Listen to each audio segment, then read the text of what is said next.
바로가 또 이르되 이제 이 땅의 백성이 많아졌거늘 너희가 그들로 노역을 쉬게 하는도다 하고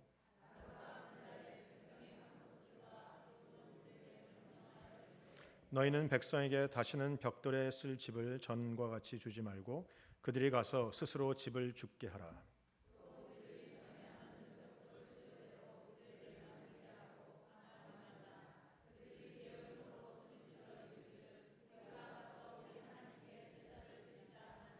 그 사람들의 노동을 무겁게 함으로 수고롭게 하여 그들로 거짓말을 듣지 않게 하라. 아멘. 오늘 본문에 있는 말씀을 가지고 하나님의 은혜를 함께 나누도록 합니다. 교회라는 단어를 떠오르면 여러분 무엇이 가장 먼저 생각이 나십니까? 혹은 기독교 혹은 성도라는 단어를 생각할 때마다 어떤 단어가 가장 먼저 머릿속에 떠오르는가 말이죠. 교회 혹은 성도하면 떠오르는 단어는 아마 예배라는 단어일 겁니다. 기독교인들은 예배하는 사람들, 교회는 예배하는 곳. 그래서 우리가 교회당을 예배당이라고 부르기도 하는 그런 이유들이 있습니다. 예배, 성도에게 있어서 가장 중요한 것입니다. 우리가 입이 아프게 말을 하고 우리가 늘 강조하지만 그럼에도 아무리 강조해도 부족하지 않은 것, 바로 이것이 예배라는 것이죠. 성도의 삶에서 가장 중요한 요소라고 알 수 있습니다. 아니, 세상에 있는 불신자와 우리가 구별되는 바로 그 지점이 예배인 것이죠. 불신자들은 하나님께 예배하지 않습니다. 그러나 믿는 우리들은 하나님께 예배하는 자들입니다. 여기서 불신자와 믿는 신자의 구분점이 생기게 되는 것입니다. 오늘 본문에 보면 하나님께서 모세와 아론을 바로에게 보내서 이스라엘 백성들을 애굽에서 구원해 내시는 장면이 나옵니다. 오늘 모세와 아론이 가서 바로에게 외칩니다. 이제 하나님이 우리로 이들을 이끌고 사흘길쯤 광야로 가서 하나님께 예배하라고 하셨다. 절기를 지키라 하셨다. 즉 예배하라라는 말을 하고 있다는 것입니다. 여러분, 우리가 많은 경우에 하나님께서 이스라엘 백성들을 애굽에서 구원하시는 이유가 애굽에서 있는 그 노예된 생활에서 구원해서 자유인이 되게 하신다라는 생각을 갖고 있어요. 그러나 그건 잘못된 생각입니다. 하나님이 이스라엘 백성들을 애굽에서 구원하시는 이유는 그저 노예된 생활에서 벗어나 자유인이 되게 하시는 것이 아니고 더 중요한 하나님이 그들을 이끌어내서 하나님께 예배하는 일을 하게 하기 위해서 그들을 애굽에서 구원하셨다라는 것이죠. 오늘 보면 모세와 아론이 가서 얘기합니다. 여호와 하나님이 우리에게 이르시되라고 하나님 말씀을 그대로 전합니다. 하나님이 그들에게 말씀하신 것이 바로 그거예요. 너는 나가서 나에게 예배하라. 바로 예배를 위해서 하나님이 우리를 구원하셨다는 사실을 우리가 알 수 있다라는 것입니다. 오늘 본문에 보면 하나님께서 말씀하시고 하시는 이 모든 것 속에 예배가 얼마나 중요한지를 알 수 있죠. 우리는 우리 인생의 모든 문제, 억눌리고 갇히고 모자라고 부족하는 문제가 뭔가 해결되기를 원합니다. 자유롭게 되기를 원합니다. 풍성해지기를 원합니다. 그러나 삶의 가장 큰 문제는 결국 예배로부터 시작됩니다. 예배 문제가 풀리면 모든 억눌림에서 풀립니다. 예배 문제가 풀리면 모든 병에서 노임받습니다. 예배 문제가 풀리면 모든 것에서 자유를 얻게 된다는 것이죠. 그래서 예배가 가장 중요한 것. 하나님이 우리를 구원하시는 이유, 하나님이 우리를 애굽 땅에서 나오게 하시는 이유, 하나님이 우리에게 하나님의 이름을 주신 이유, 이 모든 것이 다 예배 때문이라는 것. 성경에 보니까 하나님이 나는 이스라엘의 찬송을 기뻐하신다고, 그리고 이 찬양을 다른 사람에게 주지 않겠다고 말씀하시죠. 이 찬송이 뭡니까? 찬양이 뭡니까? 바로 하나님께 올려지는 예배라는 것입니다.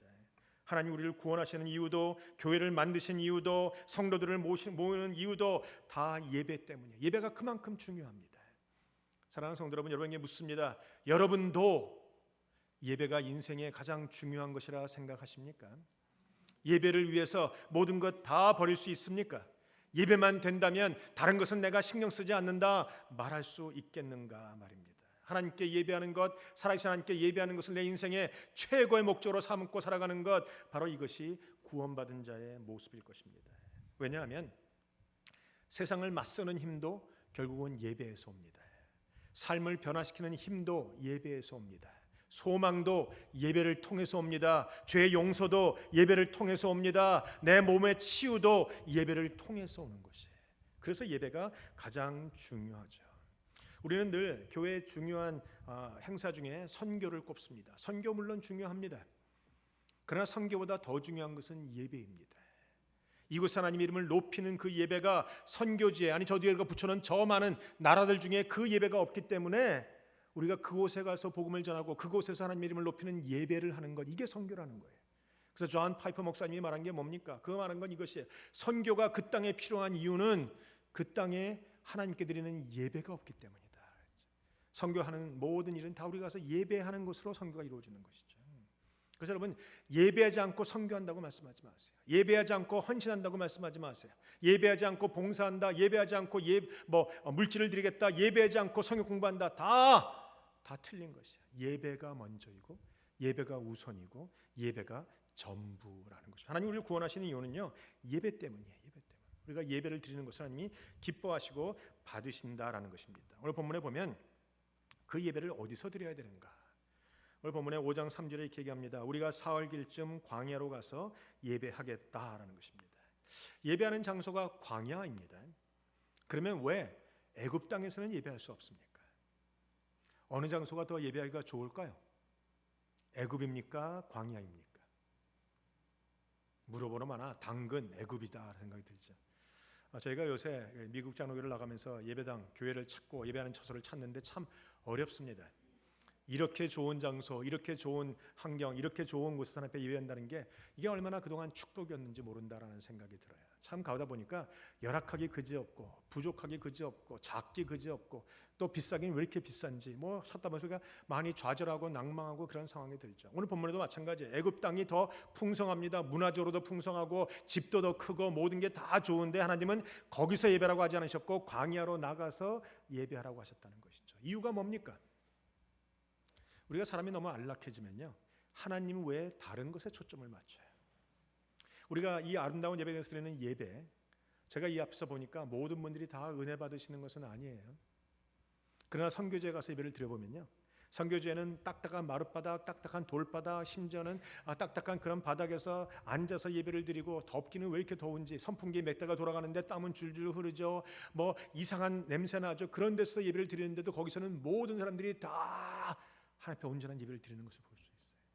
장소가 중요하지 않다라는 것이죠. 내가 너무 갖고 있는 안락함도 중요하지 않다라는 거예요. 우리는 너무 안락해서 예배를 못 드려요.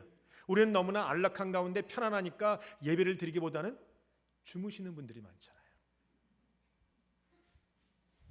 주무시는 것까지는 좋은데 주무시다 일어나서 시계 흔들리는 것까지 하셔요. 정말 힘들죠. 시계 보는 것까지는 제가 용서할 수 있겠어요. 근데 이 시계 왜 안 가는 거야?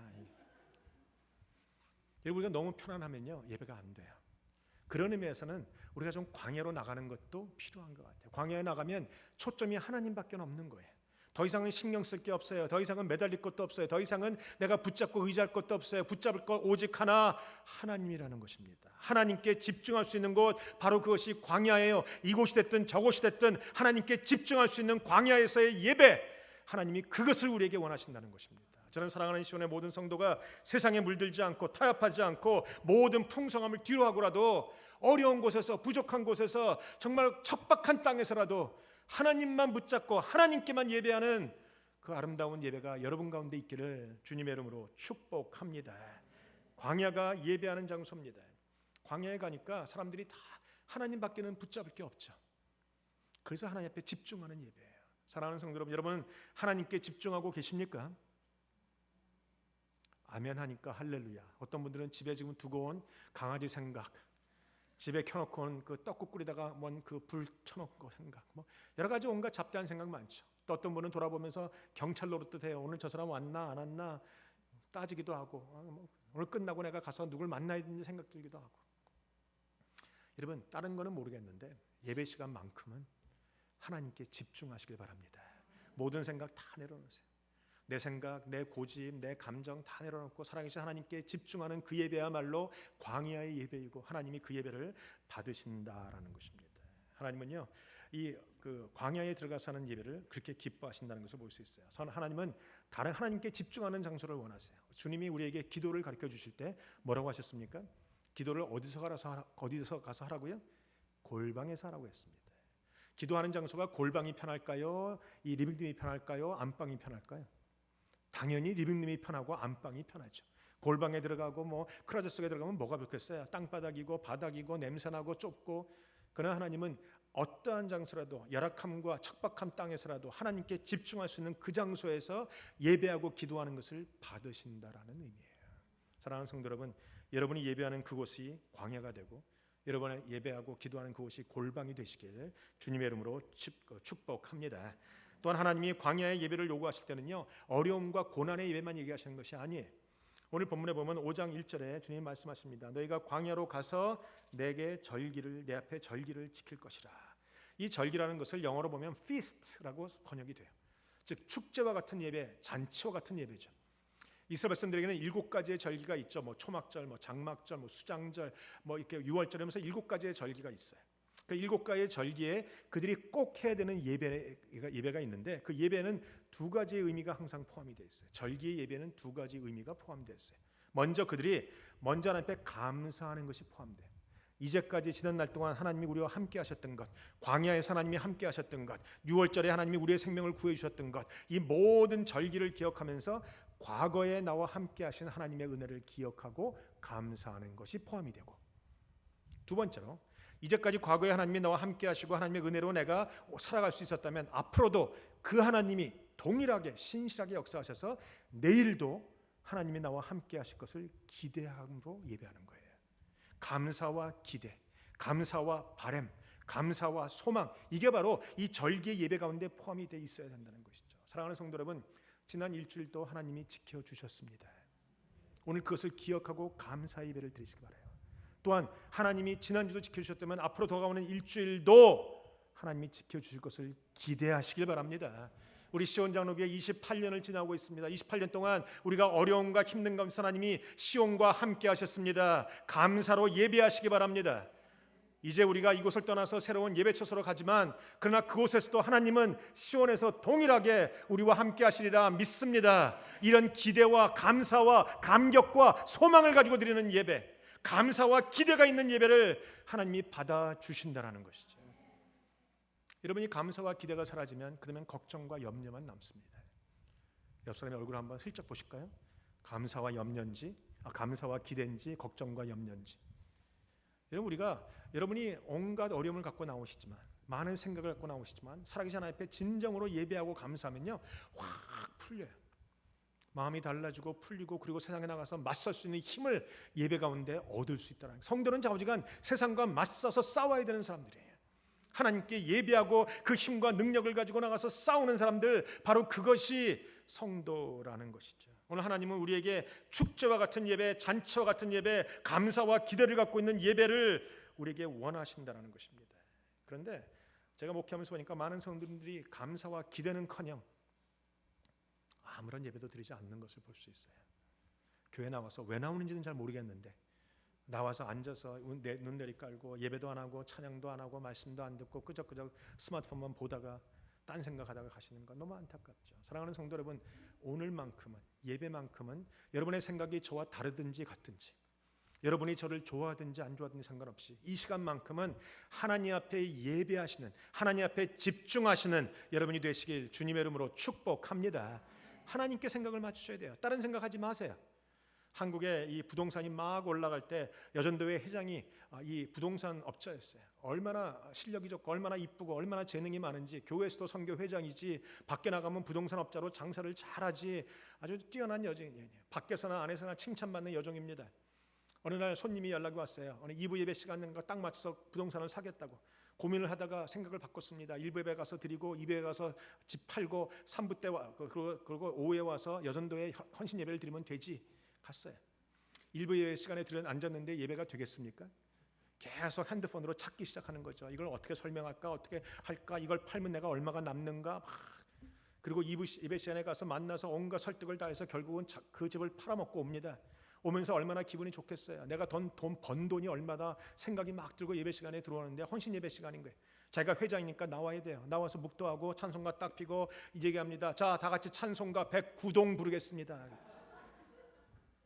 그녀의 생각이 온통 거기가 있는 거예요. 하나님이 그 예배 받으실까요? 안 받으십니다. 여러분의 생각이 온통 다른 데가 있다면 하나님이 여러분의 예배 안 받으십니다. 예배에 실패하면 다 실패하는 거예요. 예배에 성공하셔야 돼요. 누가 뭐래도 예배만큼은 하나님께 집중하셔야 돼요. 하나님이 받으시는 예배를 드리셔야 된다는 것이죠. 감사와 감격과 기대를 가지고 하나님 앞에 온전하게 나갈 때 내 얼굴에서는 감격이 나타나고 눈물이 나타나고 콧물 다 하나님 앞에 모든 게 다 쏟아지면서 하나님 앞에 회복이라는 게 일어납니다. 저는요 느헤미야에 나오는 그런 예배가 있었으면 좋겠어요. 느헤미야의 시대에 그 많은 사람들이 성벽을 짓지 않습니까? 그게 쉽기나 했겠어요? 한 손에는 칼을 듭니다. 왜 산발락과 도비아가 쳐들어온다고 말합니까?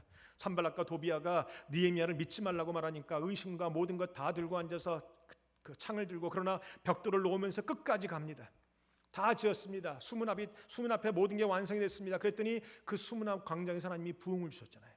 에스라가 일어나서 성경책을 읽습니다. 펴서 읽을 때 모든 백성이 다 일어나서 12시간 가까이를 서서 말씀을 듣는 거예요. 저는 목사로서 그런 예배를 한번 꿈꾸고 싶어요. 자, 성도님 다 일어나세요. 내가 말씀을 읽습니다. 말씀을 쪼개지 않아도 말씀을 읽으면서 중간중간 하나님의 은혜를 설명할 때 다 12시간을 서서 하나님 앞에 눈물과 콧물로 다 쏟아가면서 그들이 하나님 앞에 자복하고 회개하고 감격하고 우니까 나중에 느헤미야가 뭐라고 합니까? 울지 마라. 이날은 기쁜 날이니 하나님 앞에 기뻐하라. 여호와를 기뻐하는 것이 우리의 힘이니라 그랬잖아요. 그들이 그래서 일어나서 눈물을 닦고 기쁨으로 하나님 앞에 예배하고 밥을 먹었더라. 성경은 얘기합니다. 좀 그런 예배를 꿈꾸지 않으시겠어요? 우리는 이 건물을 놓고 나가면서 어느 곳에 갈지 아무도 모릅니다. 얼마나 열악할지, 얼마나 척박할지, 얼마나 힘들지, 얼마나 초라할지 아무도 모르지만 그러나 초라하면 어떻겠어요? 살아계신 하나님 앞에 예배하는데 무엇이 초라하겠습니까? 무엇이 걱정이 있겠습니까? 하나님이 받으시는 그 예배만이 중요하고 내가 하나님 앞에 집중한다는 것만이 중요하지 않겠는가라는 것입니다. 저는 분명히 고백합니다. 에베네셀 오늘까지 함께 하시던 그 하나님이 영원히 시온과 함께 하실 겁니다. 우리가 나가서 몇 년 고생은 하겠지만 몇 년 후에 아마 저와 여러분이나 똑같은 걸 고백할 거예요. 뒤돌아보면서 지난 몇 년 동안 내 인생의 신앙이 이렇게 성장이 있었다. 에벤에셀 하나님이 여기까지 도우셨다. 우리가 그런 고백이 있는 날까지 걸어가십시다. 힘들고 어려워도 끝까지 포기하지 말고 끝까지 걸어가다 보면 하나님이 우리에게 은혜를 주시리라 믿습니다. 다윗은 고백했습니다. 내가 비록 사망의 음침한 골짜기를 다닐지라도 해를 두려워하지 않는 것은 하나님이 나와 함께 하심이라. 하나님은요 예배자와 함께하길 즐거워하세요. 이스라엘 백성들이 애굽 땅에서 나와서 예배하러 나가기 때문에 하나님이 함께 하시는 겁니다. 예배하러 나가기 때문에 구름과 불기둥으로 그를 인도하시는 겁니다. 그들이 예배한다고 말했기 때문에 하나님이 그들을 축복하셨다라는 것이죠. 우리에게 오늘도 소망이 있는 이유가 있다면 하나님 때문입니다. 우리가 오늘도 기쁨이 있는 이유가 있다면 하나님 때문입니다. 우리가 오늘도 기대가 있다면 바로 하나님 때문이라는 것이죠. 자, 이제 우리가 건물을 다 놓고 나가는 순간이 점점 다가는 오지만 그럼에도 불구하고 여전히 하나님 앞에 집중하고 기뻐하시는 저와 여러분이 되기를 주님의 이름으로 축복합니다. 하나님 앞에 드려지는 온전한 예배입니다. 이 예배에 꼭 필요한 것이 있습니다. 오늘 본문에 보면 3절인가요? 그들이 이르되 히브리인의 하나님이 우리에게 나타나셨은즉 우리가 광야로 사흘일쯤은 가서 우리 하나님 여호와께 제사를 드리려 하오니. 예전에 읽었던 개역 한글에 보면 희생을 드리려 하오니 이렇게 되어 있어요. 희생 제물 드렸다는 것입니다. 여러분 예배에 꼭 있어야 되는 것은 희생 제물입니다. 아멘 소리가 안 나오시는 것 같아요. 왜 안 나오실까요? 벌써 여러분이 머릿속에 탁 떠오르는 생각이 있어요. 목사가 또 딴 소리 하려고 하는구나. 앞에 미간에 탁 인상 쓰면서 그거 여러분이 잘못 알고 있는 거예요. 제가 분명히 선포하는 것은 예배에는 희생 제물이 있어야 합니다. 그런데 여러분이 알고 있는 희생 제물 그건 아니에요. 여러분 제가 희생 제물 할 때 무슨 생각이 났습니까? 무슨 생각 때문에 아멘 소리 안 하십니까? 바로 돈. 근데 돈은 아닙니다. 많은 부흥 강사가 교회를 흐트러놨어요. 많은 부흥 강사가 좋은 일도 많이 하셨지만 교회 가서 부흥회 하면서 건축헌금 할 사람 손들라 그러고 하나님 앞에 기도받을 사람 감사제물 갖고 나오라 그러고 그분들이 얘기한 게 뭐예요? 희생제물 드리지 않는 사람은 기도받지 마. 맨날 그래왔다는 거죠. 그거 다 잘못된 거예요. 예배의 희생제물은 반드시 있어야 되지만 돈은 아니에요. 그럼에도 불구하고 희생제물은 있어야 돼요. 그게 뭡니까? 여러분이 오늘날도 여러분이 이 예배를 통해서도 하나님 앞에 반드시 붙들고 반드시 들고 반드시 나가야 되는 바로 희생제물이 뭡니까? 성경이 말하는 희생제물은 단 하나예요. 바로 예수 그리스도입니다. 하나님 앞에 나갈 수 있는 방법 단 하나예요. 예수 그리스도입니다. 내가 아무리 생각이 다르고 아무리 뭐가 달라도 예수 붙잡고 그 희생제물 붙잡고 나가야 되는 것이에요. 성경은 얘기하지 않습니까? 주님께서 단번에 그의 몸을 희생제물 드림으로 하나님께 나가는 산길을 열어놓으셨다고. 주님 말씀하십니다. 내가 곧 길이요 진리요 생명이니 나로 말미암지 않고는 아버지께 나올 자가 없느니라. 천하 인간의 구원받을 만한 다른 이름을 준 적이 없다 말씀하세요. 우리가 오늘도 여러 가지 사람들이 모여서 하나님 앞에 예배할 때 단 하나 붙잡아야 되는 희생제물이 있다면, 아니 꼭 가져야 되는 희생제물이 있다면 바로 그것이 예수 그리스도라는 것입니다. 오늘 그분 붙잡고 예배하시기 바랍니다. 그분 붙잡고 하나님께 집중하시기 바랍니다. 예배에 승리하면 모든 문제가 풀립니다. 예배하는 자에게 하나님이 함께 하십니다. 하나님은 숫자가 중요하지 않아요. 예배하는 바로 단 한 명이 중요하다는 것이죠. 그분을 의지하고 그분과 함께 나가는 그 예배를 통해서 우리는 어느 곳에서든지, 이곳에서든지 나가서든지, 아름다운 성전이든지 천막이든지 혹은 광야든지 혹은 골방이든지 하나님이 기뻐하는 온전한 예배가 우리 가운데 살아있기를 주님의 이름으로 축복합니다. 하나님이 오늘 본문에 보니까 1절에 이렇게 부르십니다. 그 후에 모세와 아론이 바로에게 가서 이르되 이스라엘의 하나님 여호와께서 이렇게 말씀하시를 내 백성을 보내라. 누가 하나님께 예배하는 자가 됩니까? 하나님의 백성이 하나님께 예배하는 자가 됩니다. 여러분, 하나님이 왜 애굽이 아니라 이스라엘 백성들을 택하셨겠어요? 하나님이 왜 아브라함을 택하셨습니까? 이유가 뭡니까? 하나님이 왜 이스라엘을 택하셨습니까? 하나님이 왜 우리를 택하셨습니까? 우리보다 잘생긴 사람, 우리보다 능력 많은 사람, 우리보다 똑똑한 사람, 우리보다 깨끗한 사람, 우리보다 정결한 사람, 우리보다 거룩한 사람이 얼마나 많겠습니까? 근데 하나님이 우리를 택하신 이유가 뭡니까? 하나님이 여러분을 택하신 이유가 도대체 무엇입니까? 이유가 있다면 단 하나예요. 오직 은혜 때문입니다. 하나님이 나를 택해서 너는 내 백성이야, 너는 내 자식이야라고 말하는 이유가 하나예요. 이 은혜. 그 이유는 내 안에 있는 것이 아니라 하나님 안에 있는 것이에요. 그 성경이 뭐라고 합니까? 우리가 은혜로 말미암아 믿음으로 우리가 구원을 얻었나니 이것이 내게서 난 것이 아니기에 내가 자랑할 것이 없다라고 에베소 2장 8절 9절에 말하잖아요. 하나님 앞에 나가는 자는 바로 이 은혜 붙잡고 나가는 거예요. 하나님 앞에 나가는 자는 오직 예수로, 오직 은혜로 하나님 앞에 나가서 예배할 때 하나님이 그 예배를 받아주시리라 믿습니다. 사랑하는 성도 여러분, 여러분의 인생에 예배가 살아있기를 축원합니다. 어떠한 일에도 예배를 먼저 하세요. 인생에 아무리 힘들어도 예배를 먼저 하세요. 인생에 아무리 마음이 괴로워도 예배를 먼저 하세요. 아무리 싫은 일이, 아무리 보기 싫은 일들이 내 주위에 많이 일어나도 여전히 예배를 놓치지 마세요. 제가 안타까운 것은요, 성도님들이 마음이 달라지면, 마음속에 좀 기분이 나빠지면, 자기 생각과 다르면, 고집이 생기면, 좌우지간 뭔가 문제가 생기면 예배부터 안 봐. 저한테 사람들이 전화 와서 그러시더라고요. 목사님, 뭐 교단을 나가는 것 전에 복잡하니까 나 당분간 교회 쉬어요.